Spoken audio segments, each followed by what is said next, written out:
ನಮಸ್ಕಾರ ವೀಕ್ಷಕರೇ, ನ್ಯಾಷನಲ್ ಟಿವಿಗೆ ಸ್ವಾಗತ. ನಾನು ಸ್ವಾತಿ ಸಾಲೆನ್. ಇವತ್ತು ನಮ್ಮ ಜೊತೆ ಬಲರಾಮನ ಖ್ಯಾತಿಯ ಪಠಾಣ್ ಅವರು ನಮ್ಮ ಜೊತೆ ಇದ್ದಾರೆ. ಬನ್ನಿ ಅವ್ರನ್ನ ಮಾತಾಡ್ಸೋಣ. ಹಾಯ್ ಸರ್, ಹೇಗಿದ್ದೀರಾ? ನಮಸ್ತೆ, ನಾನು ನಿಮ್ಮ ಅನಿಲ್ ಸಿದ್ದು. ನ್ಯಾಷನಲ್ ಟಿವಿಲಿ ನ್ಯಾಷನಲ್ ಸ್ಟಾರ್ ಆಗಕ್ಕೆ ಹೋಗ್ತಾ ಇದ್ದೀನಿ ಪಠಾನ್ ಆಗಿ. ಅಬಿಬಿ come to Kannada cinema. Sir, ಎಲ್ಲಿ ನಿಮ್ಮ ಒಂಟೆ? ಒಂಟೆ ಪಾರ್ಕಿಂಗ್ ಇದೆ. ಇವತ್ತು ಪಾರ್ಕಿಂಗ್ ಅಲ್ಲಿ ಇಟ್ಟು ಬಂದಿದ್ದೀರಾ? ಇಲ್ಲಿ ಜಾಗ ಇಲ್ವಲ್ಲ, ಸೊ ನಾ ಲಾಸ್ಟ್ ಟೈಮ್ ಅಷ್ಟು ಡಿಮ್ಯಾಂಡ್ ಮಾಡಿದ್ದಕ್ಕೆ ಫೋಟೋ ಮಾತ್ರ ತೋರಿಸಿದೆ. ಸೊ ದೃಷ್ಟಿ ಆಗ್ಬಿಟ್ಟಿದೆ ಅಂತ I kept it there only. ಪ್ರತಿ ಸಲನೂ ನಿಮ್ಮ ಡ್ರೆಸ್ಸೇ ಹೈಲೈಟ್ ಆಗ್ತಾ ಇದೆ. ಇವತ್ತು ಬೇಡ ಏನು ಗಾಡ್ ಕಿಸ್ಸು ಅಂತ ಹಾಕಿದ್ದೀರಾ, ಹಿಂದೆ ಏನೋ ಇದೆ. ನಮ್ಮ ವೀಕ್ಷಕರಿಗೆ ತೋರಿಸೋದಾದ್ರೆ ಏನಿದು ಈ ಬಟ್ಟೆಯ ವಿಶೇಷತೆ ಅಂತ? ಇಲ್ಲಿ ಕೋತಿ ಬೇರೆ ಇದೆ. ಯಾಕೆ ಈ ಕೋತಿ ಅಂತ ಗೊತ್ತಾಗಿಲ್ಲ ನನಗೆ. ನಮ್ಮ ಶೂಟಿಂಗ್ ಇನ್ಸಿಡೆಂಟ್ ಇದು, ಮರೆಯಕ್ಕೆ ಆಗದಿರೋ ಒಂದು ಇನ್ಸಿಡೆಂಟ್ ಇದು. ಐ ಥಿಂಕ್ ಒಂದು 1 hour ಶೂಟಿಂಗೇ ಸ್ಟಾಪ್ ಮಾಡಿದ್ರು. ನಾನು ಆ Pathan dress, I mean Muslim ಡ್ರೆಸ್ಸಲ್ಲಿ ಇದ್ದೀನಿ. ನಮ್ಮ ಸಂಕೇತ ಇದು ಆಂಜನೇಯ ಅಲ್ವಾ, ಮಾರುತಿ. ಬಂದು ದಿಢೀರ್ ಅಂತ ಶೂಟ್ ಮಾಡುವಾಗ ನನ್ನ ತೊಡೆ ಮೇಲೆ ಬರುತ್ತೆ, ಬಂದು ಮಲಗುತ್ತೆ. ಸೊ ಇಡೀ ಇದನ್ನ ಸಾಕ್ಷಿಯಾಗಿ ನಮ್ಮ ಇಡೀ ತಂಡನೇ ಇದ್ದಾರೆ. We feel positive note. ಅದು ಮಲಗಿರೋ ವಿಡಿಯೋ ಎಷ್ಟು ಮುದ್ದಾಗಿತ್ತು ಗೊತ್ತಾ, ಸುಸ್ತಾಗಿತ್ತು ಏನೋ. ನಮ್ಮೊಡನೆ ಇದ್ದು ನಮ್ಮ ಇಡೀ ಬಲರಾಮಕ್ಕೆ ಒಂದು ಆಶೀರ್ವಾದ ಮಾಡಿ ಬಲ ಕೊಟ್ಟು ಹೋಯ್ತು. ಪ್ರಾಣಿಗಳಿಗೆ ಭೇದ ಭಾವ ಇಲ್ಲ ಅಲ್ಲ? ಖಂಡಿತ. ಹಾಗೆ ನಾ ಹೇಳೋದೊಂದೇ, ನಮ್ಮ ಇಡೀ ಸಿನಿಮಾ ತಂಡನೂ ಹಾಗೇ ಇತ್ತು. ಎಲ್ಲೂ ಒಂಚೂರು ಕೊರಚೆ ಇಲ್ದಿರ, ಭೇದ ಭಾವ ಇಲ್ದಿರ, ನೀ ದೊಡ್ಡವನು ಸೀನಿಯರು ಇದು ಯಾವುದೂ ಇರಲಿಲ್ಲ. ಆ ಒಂದು ಪಾಸಿಟಿವ್ ಜೋಶಲ್ಲೇ ಹೋಗಿದ್ದೀವಿ. ಇದೇನಿದು ಗಾಡ್ ಕಿಸ್ಸು ಅಂತ ಎದೆ ಮೇಲೆ ಹಾಕೊಂಡಿದ್ದೀರಾ? ಇದು ಗಾಡ್ ಕಿಸ್ಸಿ ಬಂದು ನನ್ನ ಬ್ರ್ಯಾಂಡ್ ಅಮ್ಮ. ನಾ ಓದಿದ ಸ್ಕೂಲು ಅಲಾಶಿಯಸ್, ನಿಮ್ಗೆ ಗೊತ್ತಿರುತ್ತೆ. ಆ ಫಾದರ್ ಎಲ್ಲ ಗಾಡ್ ಬ್ಲೆಸ್ ಯು ಅಂತ ಇದ್ರು. ಅಲ್ಲಿ ನಾನು ಫಾದರ್ ಗಾಡ್ ಕಿಸ್ ಯು ಅಂತ ಓದವನು. ಅಲ್ಲಿಂದ ನಾನು ಕ್ಯಾರಿ ಮಾಡ್ಕೊಂಡು ಬಂದಿದ್ದೆ. ಇಲ್ಲಿ ಪಠಾಣ್ ಆಗಿ ಎಲ್ಲರನ್ನ ರಂಜಿಸಕ್ಕೆ ಕಾಯ್ತಾ ಇದ್ದೀರಾ. ಈ ಪಠಾಣ್ ಪಾತ್ರಕ್ಕೆ ನೀವು ಹೇಗೆ ಒಪ್ಕೊಂಡ್ರೆ ಮತ್ತೆ? ಯಾಕಂದ್ರೆ ಈಗ ಗ್ಯಾಂಗ್ಸ್ಟರ್ ಸಿನಿಮಾ ಅಂತ ಬಂದಾಗ ಸಾಕಷ್ಟೊಂದು ನಾನು ಈ ಪಾತ್ರ ಮಾಡಬೇಕಾ, ರಿಯಲ್ ಬೇಸ್ ಸ್ಟೋರಿ, ನನಗೇನಾದ್ರು ಎಫೆಕ್ಟ್ ಆಗ್ಬೋದಾ ಅನ್ನೋ ಸಾಕಷ್ಟು ಪ್ರಶ್ನೆಗಳು ಕೂಡ ಬರುತ್ತೆ. ನೀವು ಈ ಪಾತ್ರವನ್ನು ಒಪ್ಕೊಂಡಿದ್ದಕ್ಕೆ ಕಾರಣ? ಮ್ಯಾಮ್, ಎಷ್ಟು ಒಳ್ಳೆ ಪ್ರಶ್ನೆ ಕೇಳಿದ್ದೀರಾ ಅಂದರೆ, ಇದು ನನಗೆ ದೇವ್ರು ಕೊಟ್ಟ ಪಾತ್ರ ಅಂದರೆ ತಪ್ಪಾಗಲ್ಲ. ನಾನು ಅಜ್ಮೀರ್ ಅನ್ನೋ ಒಂದು ದೇವಸ್ಥಾನಕ್ಕೆ ಹೋಗ್ತೀನಿ. ನೀವು ಕೇಳಿರ್ಬೋದು, ಇಲ್ಲ ನೋಡಿರ್ಬೋದು. ಅಮಿತಾಬ್ ಬಚ್ಚನ್, ವಿರಾಟ್ ಕೊಹ್ಲಿ, ಸಚಿನ್ ತೆಂಡೂಲ್ಕರ್, ಈ ಅನೇಕ, ಶಾರುಖ್ ಖಾನ್ ಎಲ್ಲರೂ ಹೋಗಿದ್ದಾರೆ, ಸೂಪರ್ ಸ್ಟಾರ್ಸ್. ನಾನು ಅಲ್ಲಿ ದೇವಸ್ಥಾನಕ್ಕೆ ಓಡ್ ಬರ್ತೀನಿ. 1-2 ದಿನಕ್ಕೆ ಕಾಲ್ ಬರುತ್ತೆ. ನಮ್ಮ ವಿನೋದ್ ಅಣ್ಣ ಅವ್ರ ವೈಫು ನಿಶಾ ಮ್ಯಾಮು, ಆ ಪಠಾಣ್ ಅನ್ನೋ ಒಂದು ಕ್ಯಾರೆಕ್ಟರ್ ಇದೆ, ನೀವು ಮಾಡಬೇಕು ಅಂತಾರೆ. ಸೆಕೆಂಡ್ ಥಾಟೇ ಇಲ್ಲ.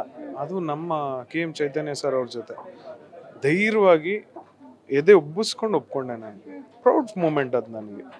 I felt so happy. ಇನ್ನೊಂದು, ನಮ್ಮ ಬಾಯ್ ಜಾನ್ಸ್ ಎಲ್ಲ ಕೊಡ್ತಾ ಇರೋ ಪ್ರೀತಿ, ಅವ್ರ ಪ್ರೀತಿ ಮುಂದೆ ನಂದು ಏನೂ ಇಲ್ಲ. ಈ ಸಿನಿಮಾ ಅಂತ ಬಂದಾಗ ನೀವು ಪಠಾಣ್ ಆಗಿ ಕಾಣಿಸ್ಕೋತೀರ. ಈ ರೋಲ್ ಮಾಡಬೇಕಾದ್ರೆ ಏನೆಲ್ಲ ಚಾಲೆಂಜಸ್ ಇತ್ತು ಅಂದರೆ, ಆಗಿನ ಕಾಲದ ಸಿನಿಮಾ, ಲ್ಯಾಂಗ್ವೇಜ್ ಚೇಂಜ್ ಆಗುತ್ತೆ, ಕೆಲವೊಂದು ಭಾಷೆಗಳು ಕೂಡ ಇಲ್ಲಿ ಚೇಂಜ್ ಆಗುವಂಥ ಪರಿಸ್ಥಿತಿ ಬರುತ್ತೆ. ಅದನ್ನೆಲ್ಲ ಹೇಗೆ ಮೇಂಟೈನ್ ಮಾಡಿದ್ರಿ ಅನ್ನುವಂಥದ್ದು? ಮ್ಯಾಮ್, ಕನ್ನಡ ನನ್ನ ಡೈರೆಕ್ಟರ್ ಇದು ನನಗೆ ಹೇಳ್ಕೊಟ್ಟಿದ್ದು. ಒಂಚೂರು ಸ್ಲ್ಯಾಂಗ್ ಏನೋ ಚೇಂಜ್ ಮಾಡಬೇಕಾ, ಕ್ಯಾಬೈ ನಮ್ಮೊಂದು ಮುಸ್ಲಿಂ ಸ್ಲ್ಯಾಂಗ್ ಏನೋ ಬೇಕಂದ್ರೆ ಇಲ್ಲ. ಡೈರೆಕ್ಟರ್ ಸರ್ ಪರ್ಟಿಕ್ಯುಲರಿ ಅದು ಮೆನ್ಷನ್ ಮಾಡಿ ಹೇಳಿದ್ರು. ನಮಗಿಂತ ಚೆನ್ನಾಗಿ ಅವರು ಕನ್ನಡನ ಸ್ಪಷ್ಟತೆಯಿಂದ ಮಾತಾಡ್ತಾ ಇದ್ರಂತೆ. ನಾನು ಅದನ್ನು ಎಲ್ಲೂ ಅವ್ರ ಸ್ಟೈಲ್ನ ಫಾಲೋ ಮಾಡಿಲ್ಲ. ಅದನ್ನೇ ಎತ್ತಿಡಿದು ಕ್ಯಾರೆಕ್ಟ್ರು. ನನ್ನ ಒಂದು ಪಾತ್ರ ಹೇಗಿದೆ ಅಂದರೆ, ನನ್ನ ಅಣ್ಣ ವಿನೋದ್ ಅಣ್ಣ ಅವ್ರ ಜೊತೆ ಈಗ ಒಂದು ಫ್ರೆಂಡ್ಶಿಪ್ಪಲ್ಲಿ ನಮ್ಮ ಭಾಷೆಯಲ್ಲಿ ಧೋಕಾ ಅಂತೀವಿ, ಅದೆಲ್ಲೂ ಇಲ್ದಿರ ಒಂದು ನಿಯತ್ತಾಗಿ ಖಡಕ್ಕಾಗಿ ಒಂದು ಜರ್ನಿ ಮಾಡ್ಕೊಂಡು ಹೋಗೋ ನನ್ನ ಪಾತ್ರ. ಖಂಡಿತವಾಗ್ಲೂ ನೀವೆಲ್ಲ ಈ ಪಠಾಣ್ನ ಈಗೇನು ನೋಡ್ತಾ ಇದ್ದೀರಾ ಜೋಶಾಗಿ, ಸಿನಿಮಾಯಿಂದ ಆಚೆ ಬಂದ ಮೇಲೆ ನೀವೆಲ್ಲ ಕಣ್ಣೀರು ಹಾಕೊಂಡು ಹೋಗ್ತೀರಾ. ಮಾರ್ಕ್ ಮೈ ವರ್ಡ್ಸ್, ನಿಜ ಇದು.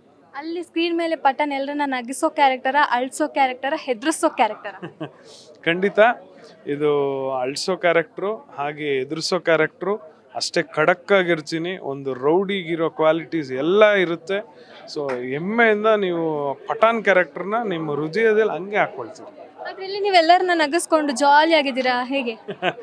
ಅದು ಕೆಲವೊಂದು ಕಡೆ ಇನ್ಸಿಡೆಂಟ್ ಬರುತ್ತೆ. ಈಗ ಯಾರೋ ನಮ್ಗಿಂತ ಜೂನಿಯರ್ ಬಂದಾಗ ಅದೆಲ್ಲ ಮಾಡಬೇಕು.